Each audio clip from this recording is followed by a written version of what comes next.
Jessore general হাসপাতালে পুলিশের সুরতহাল প্রতিবেদনের অভাবে ময়নাতদন্ত হচ্ছে না। এ কারণে মর্গে পড়ে আছে 5টি লাশ।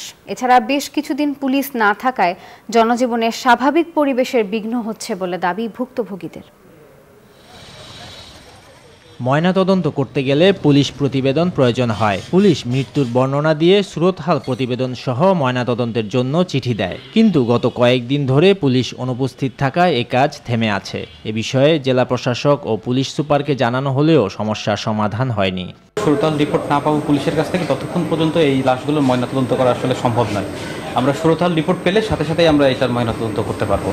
এদিকে বুধবার পুলিশ মহাপরিদর্শকের 24 ঘন্টার মধ্যে কাজে যোগ দেওয়ার নির্দেশনার পরও বৃহস্পতিবার যশোরের কোথাও পুলিশের দেখা মেলেনি।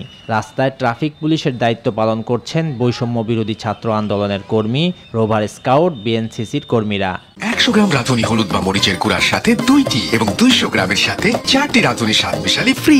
যারা আছি ছাত্ররা, তারা দায়িত্ব নিয়েছি ট্রাফিকিং সিস্টেমটাকে কন্ট্রোল করার। শিক্ষার্থীদের মধ্যে থেকে বিভিন্ন টিম গঠন করছি, যার মাধ্যমে যেসব জায়গায় হামলা হচ্ছে সেই হামলাগুলো ঠেকানোর জন্য আমরা চাচ্ছি সাধারণ ছাত্র ভাইরা সবাই আমাদের ভলেন্টিয়ারি কাজে বা আমরা এদের নিরাপত্তার কাজে এগিয়ে আসুক। অপরদিকে তালাবদ্ধ যশোর কোতোয়ালি থানা পাহারা দিচ্ছেন আনসার সদস্যরা। পুলিশের অভাবে ক্রমশ তৎপর হয়ে উঠছে অপরাধীরা। তবে দ্রুত কর্মস্থলে ফিরবে পুলিশ সদস্যরা, দাবি কর্তৃপক্ষের।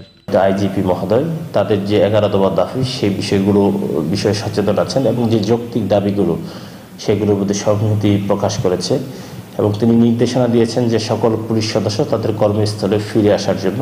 সংকট কাটিয়ে স্বাভাবিক পরিবেশ ফিরে আসবে এমনটাই প্রত্যাশা সাধারণ মানুষের। Desk report, news 24।